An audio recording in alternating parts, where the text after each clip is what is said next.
আসসালামু আলাইকুম ওয়া রাহমাতুল্লাহি ওয়া বারাকাতুহু নাহমাদুহু ওয়া নুসাল্লি আলা রাসূলিহিল কারীম ক্বালা আল্লাহু আযজা ওয়া জাল্লা ফিল কুরআনিল আযীম আউযু বিল্লাহি মিনাশ শাইতানির রাজীম বিসমিল্লাহির রাহমানির রাহিম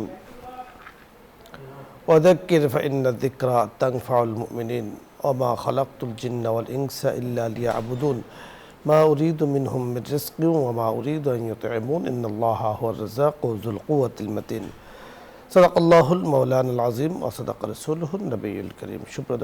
দর্শক মণ্ডলী, কাছে দূরে দেশে প্রবাসে যে অবস্থান থেকে আমাদেরকে দেখছেন, যুক্ত হয়েছেন নিউজ 24-এর লাইভ অনুষ্ঠান ইসলাম আমরাকে দেখার জন্য উক্ত অনুষ্ঠানের সাথে সকলকে স্বাগত জানাচ্ছি, আমন্ত্রণ জানাচ্ছি আজকের এই সুন্দর আয়োজনে। আল্লাহ রাব্বি করিম বারাকা দিয়েছেন হালাল রিজিকে, তাই তো পবিত্র কোরআনে হাকিমে আল্লাহ তাআলা বলে দিয়েছেন, ইয়া আইয়ুহাল্লাযীনা আমানু ইযা নুদিয়া লিস-সালাতি মিন ইয়াউমিল জুমআতি ফাসআউ ইলা যিকরিল্লাহি ওয়া যারুল বায়', যে তোমরা ফাসআউ ইলা যিকরিল্লাহি, আল্লাহ রাব্বি করিমের জিকিরের জন্য, আল্লাহ তাআলার স্মরণের জন্য ব্যবসা বাণিজ্য ছেড়ে দাও, এবং নামাজের পরে যখন তোমরা নামাজ আদায় করেছ তখন হালাল রিজিক অন্বেষণে তোমরা বিশ্বে ছড়িয়ে পড়ো। প্রতিটা জায়গাতে আল্লাহ তাআলা বরকত রেখেছেন এবং আল্লাহ তাআলা বলেছেন, ইন্নাল্লাহা হুয়ার রাজ্জাকু যুল কুওয়াতিল মাতিন, আল্লাহ তাআলা রাজ্জাক, তিনি দেনওয়ালা, তিনি রিজিক দিয়ে থাকেন। তাই রয়েছে হালাল রিজিক অন্বেষণের বারাকা, হালাল রিজিকের মধ্যে আল্লাহ তাআলা বরকত রেখেছেন। আজকে কথা বলবো এই বিষয় নিয়ে, হালাল রিজিক অন্বেষণ ও বরকতময় রিজিক নিয়ে কথা বলবেন বিশিষ্ট ইসলামী চিন্তাবিদ, মিডিয়া আলোচক শায়েখ মুফতি মোহাম্মদ রেজাউল হক, অধ্যক্ষ নয়াটোলা মডেল কামিল মাদ্রাসা। আসসালামু আলাইকুম। জি শায়েখ, কেমন আছেন আপনি? জি আলহামদুলিল্লাহ। আজকে শায়েখের কাছে আমরা হালাল রিজিক অন্বেষণ এবং বরকতময় রিজিক নিয়ে শুনবো, কারণ ইবাদত কবুলের পূর্ব শর্ত কিন্তু হালাল রিজিক। যেমনিভাবে বছর আমরা রোজা রেখেছি বা নফল রোজা রেখেছি, প্রতিদিনই 5 ওয়াক্ত নামাজ আদায় করি, মাহে রমজান কিন্তু আসছে সামনে। অবশ্যই এই বিষয়গুলো আমাদের বারবার আলোচনায় আসা দরকার, যেন আমরা রোজা রাখতে পারি হালাল রিজিক খেয়ে, ইবাদত করতে পারি হালাল রিজিক খেয়ে। আপনার কাছে বিস্তারিত শুনবো নিয়ে। জাযাকুমুল্লাহ। আলহামদুলিল্লাহ ওয়াসসালাতু ওয়াসসালামু আলা রাসূলিল্লাহ। আউযু বিল্লাহি মিনাশ শাইতানির রাজীম। কুলু মিন তাইয়্যিবাতি মা রাযাকনাকুম ওয়াশকুরু লাহু। ওয়াকালা an-নাবী সাল্লাল্লাহু আলাইহি ওয়াসাল্লাম, তালাবু রিজকিল হালালি ফরিজাতুন বা'দাল ফারাইজ, আও কামা ক্বালা an-নাবী সাল্লাল্লাহু আলাইহি ওয়াসাল্লাম।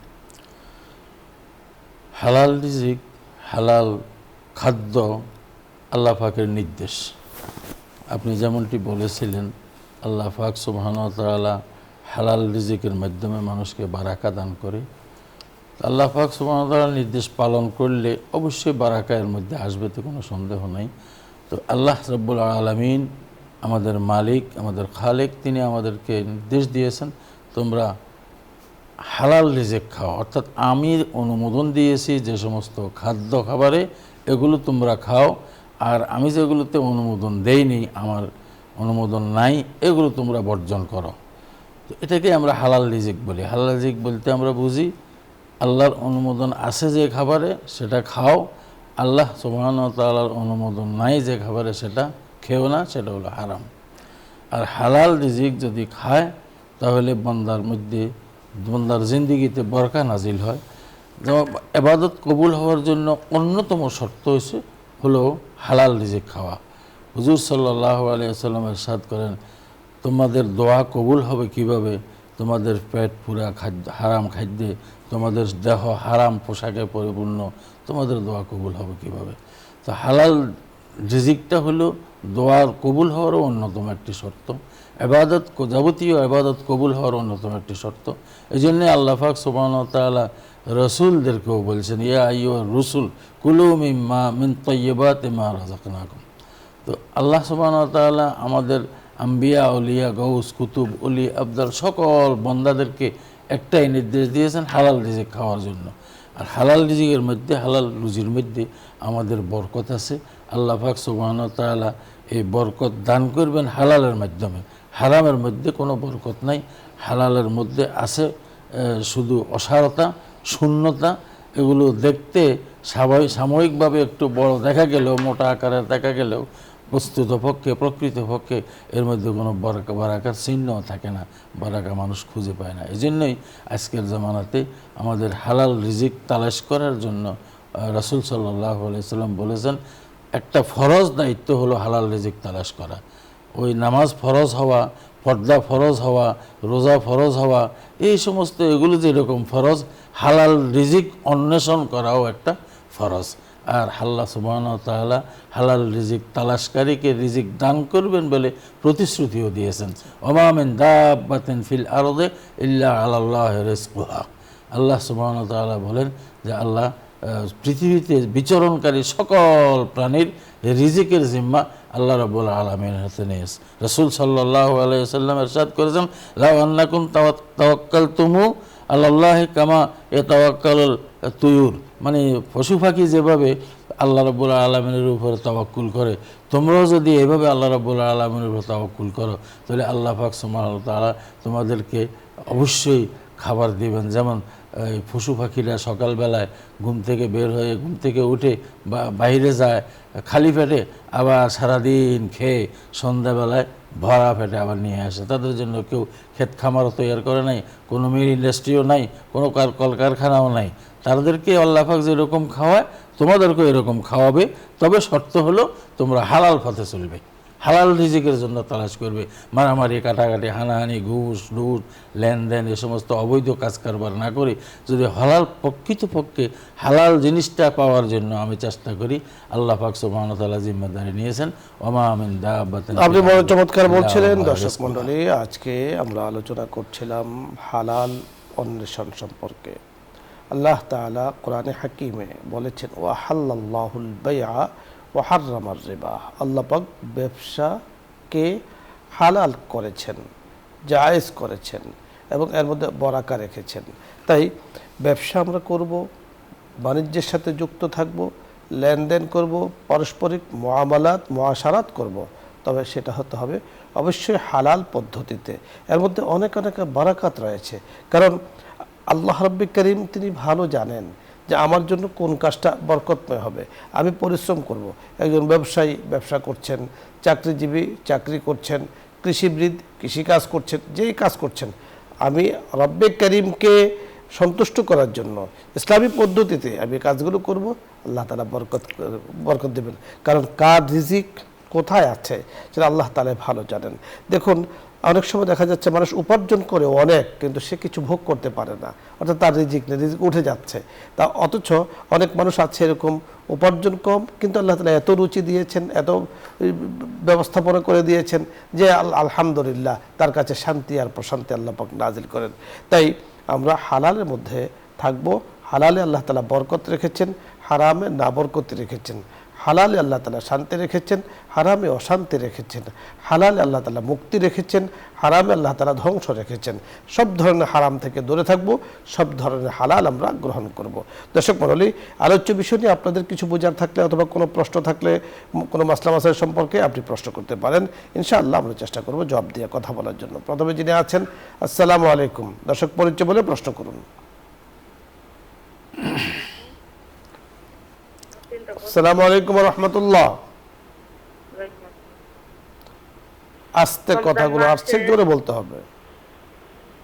রমজান মাসে প্রথম 10 দিন কি আমল করতে হয়, দ্বিতীয় 10 দিন কি আমল করতে হয়, তৃতীয় 10 দিন কি আমল? আপনাকে ধন্যবাদ। শাবান মাস চলছে, সুন্দর একটি বিষয় জানতে চেয়েছেন। শাবান মাস শুরু হয়ে গিয়েছে সম্ভবত, তো রমজান তো চলেই আসছে।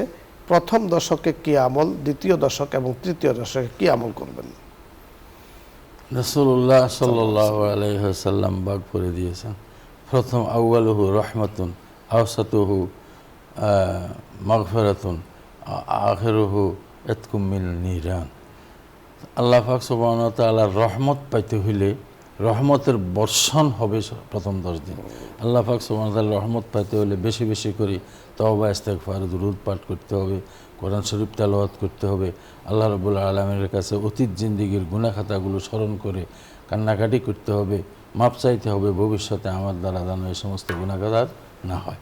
দ্বিতীয় 10 দিনে আল্লাহ পাক যেহেতু মাগফিরাতুনের ওয়াদা করেছেন, তো আমি এখন গুনাহ মাপ চাই, আল্লাহ পাকের দরবারে আশাও করি, মাফও চাই, আশাও করি, আল্লাহর হুকুম আকামগুলো পালনও করি, আল্লাহ পাক আমাকে মাফ করে দেবেন। তৃতীয় 10 দিনে আল্লাহ পাক সুবহানাহু ওয়া তাআলা ইতকুম মিনান নার বলছেন, জাহান্নামের আযাব থেকে, লিস্ট থেকে, যে তালিকা, ওই তালিকা থেকে মুক্তি দান করে কেটে দিয়ে জান্নাতের তালিকায় তার নাম লিখে দিবেন। সুবহানাল্লাহ। তো মোদ্দা কথা হলো, আমাদের পুরো রমজান মাস রহমতের মাস, বরকতের মাস, রহমতের কল্যাণের মাস। আমরা আল্লাহ সুবহানাহু ওয়া তাআলার ইবাদত বন্দেগী যত বেশি বেশি পারি করব। কোরআন শরীফ যদি জানা থাকে তেলাওয়াত বেশি বেশি করব। নফল নামাজ যদি সম্ভব, যতটুকু সম্ভব হয় ততটুকু পড়ব। তারাবির 20 রাকাত নামাজ আমরা পড়ব। বিতরের নামাজের আগে কিছু সালাতুল আউয়াবিন, যেটা অর্থাৎ তাহাজ্জুদের নামাজ, ওটা আমরা পড়ব। চেষ্টা করব আমাদের সময়কে ইবাদত বন্দেগীতে বেশি বেশি কাটানোর জন্য। ধন্যবাদ। পরে দর্শক, আসসালামু আলাইকুম ওয়া রাহমাতুল্লাহ।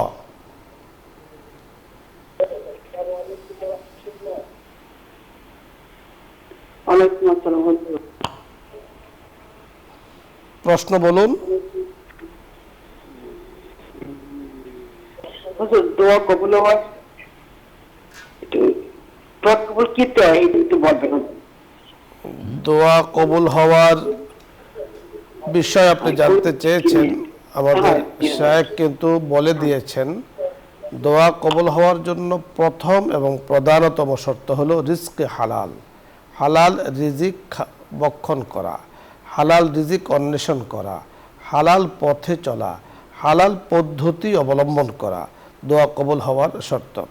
এজন্য রাসূল আকরাম সাল্লাল্লাহু আলাইহি সাল্লাম বলেছেন, একজন মানুষ যখন হালাল রিজিক বক্ষণ করে আল্লাহ তাআলাকে ডাকবে, ডাকার বহু সময় আছে, শেষ রাত্রিতে ডাকার সময়, শবে বরাতও ডাকার সময়, জীবনে বহু সময় আপনি পাবেন ডাকার জন্য। ডাকার মতো সময় আল্লাহ তাআলা দেবেন, আছে আমাদের কাছে, আল্লাহ তাআলা দিয়েছেন। যখনই আপনি ডাকবেন তখন ইনশাআল্লাহ হালাল, আমার পরিধেয় বস্ত্র হালাল, আমার পানাহার যা করেছি তা হালাল, আমি যা যে পথে চলেছি তা হালাল। তো আল্লাহ তাআলা যখন বলবেন, আপনি যখন বলবেন, আমি যখন বলবো আল্লাহ রব্বুনা, আল্লাহ তাআলা বলবেন আনা, তিনি বলবেন, আমার ডাকে সাড়া দিবেন। এবং তিনি বলেও দিয়েছেন, উদউনি আস্তাজিব লাকুম, বান্দা আমাকে ডাকো আমি সাড়া দেব। লাব্বাইক ইয়া আবদি বলে আল্লাহ তাআলা সাড়া দেন, যদি শর্তগুলো অবলম্বন করে কোনো ব্যক্তি আল্লাহ তাআলাকে ডাকেন। পরের দর্শক, আসসালামু আলাইকুম।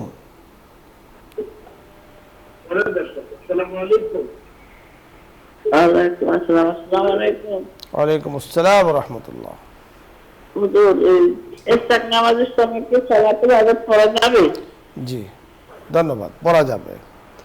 এটার নামাজ ইশরাকের নামাজের সময় বা ইশার নামাজের সময় সালাতুল নিষিদ্ধ হাজাত সময় পড়া ব্যতীত যাবে। সব যে সময় কোনো নামাজ। সময় আপনি পড়তে পারবেন, কোনো সমস্যা নাই।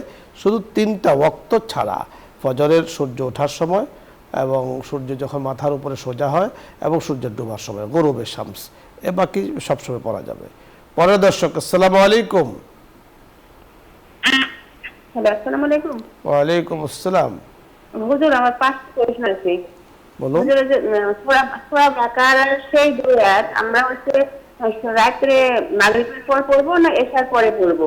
আর হচ্ছে রাত্রে যেরকম পড়ার ফজিলত তেমন হচ্ছে সকালে কি পড়লে তেমন ফজিলত, যেরকম এমনি পড়লে তো সব পাবো, মানে ফজিলতের কথা বলছি সকালে।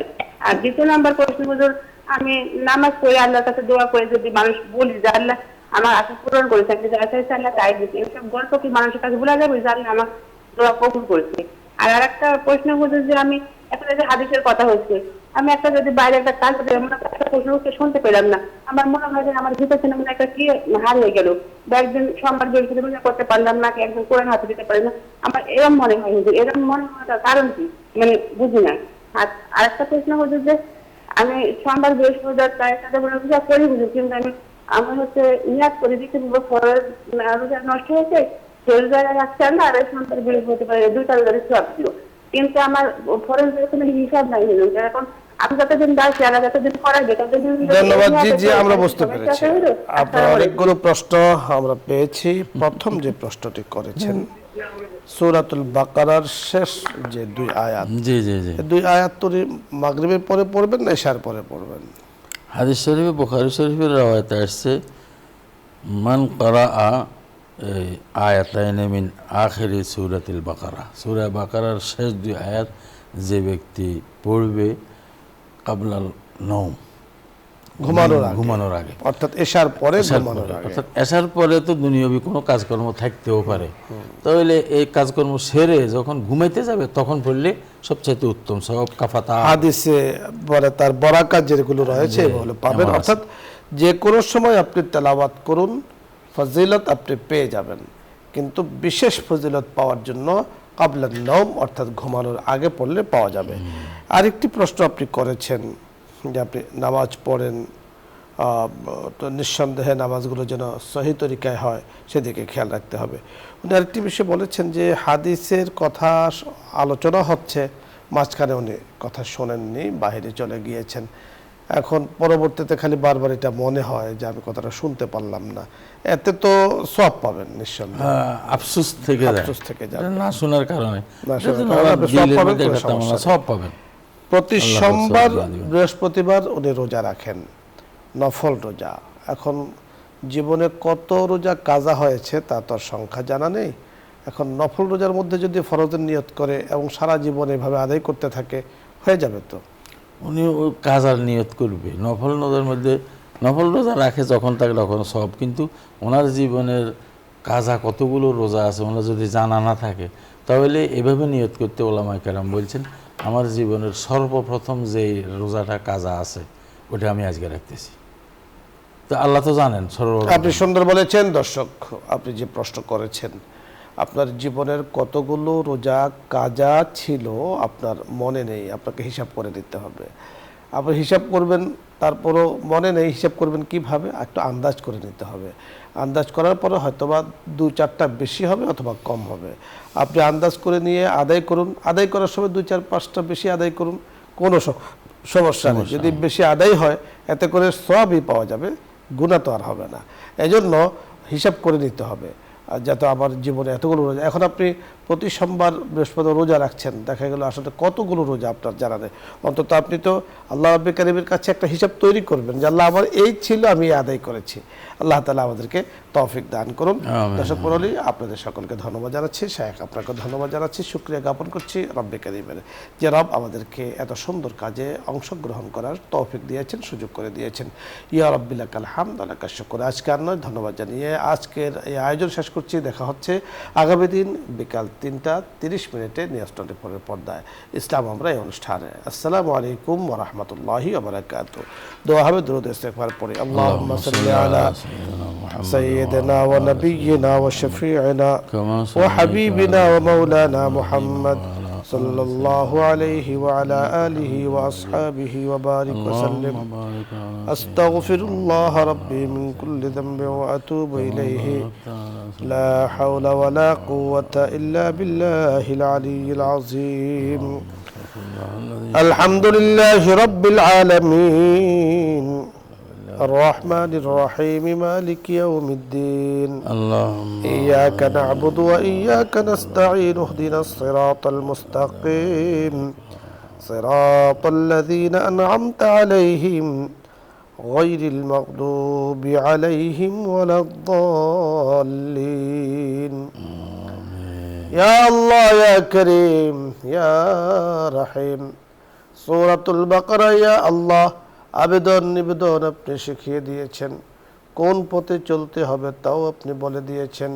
ইয়া করিম, আজকে দোয়ার শুরুতে সূরাতুল ফাতিহা তেলাওয়াত করেছি। মাওলায়ে করিম, এর সমস্ত আবেদনকে আমাদের জন্য মাওলায়ে করিম আপনি ফয়সালা করে দেন। ইয়া আল্লাহ, সমস্ত আবেদনকে আপনি কবুল ও মঞ্জুর করে নেন। আমরা আপনার জন্য ইবাদত করি, আপনার কাছে সাহায্য চাই, আপনার কাছে সিরাতে মুস্তাকিম চাই এবং ওই পথে চলতে চাই যাদের উপরে নিয়ামত করেছেন, ওই ধরনের পথ থেকে মুক্তি চাই যাদের উপরে আপনি গজব করেছেন। মেহেরবানি করে আপনি তার ফয়সালা করে দেন। ইয়া আল্লাহ, আমরা দেখেছি হাদিসের মধ্যে আপনি দুনিয়ার শুরু থেকে নিয়ে আজ পর্যন্ত মাওলায়ে করিম অনেককে মাফ করেছেন। কি কারণে মাফ করবেন তাও কিছুটা আমরা বয়ান পেয়েছি। ওগো করিম, ক্ষমাপ্রাপ্তদের তালিকাভুক্ত আমাদেরকে করে দেন।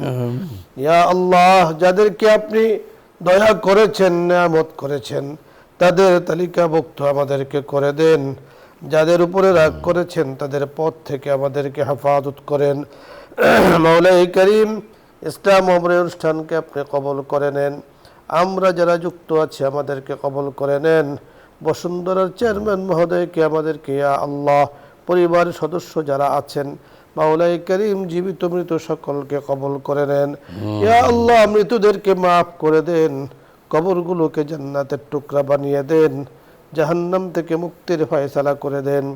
ইয়া আল্লাহ, আমরা যারা মাওলাই করিম জীবিত আছি আমাদের সকলের জন্য ইয়া আল্লাহ খায়রের ফয়সালা করে দেন, কল্যাণের ফয়সালা করে দেন, বরকতময় রিজিকের ফয়সালা করে দেন, বরকতময় হায়াতের ফয়সালা করে দেন।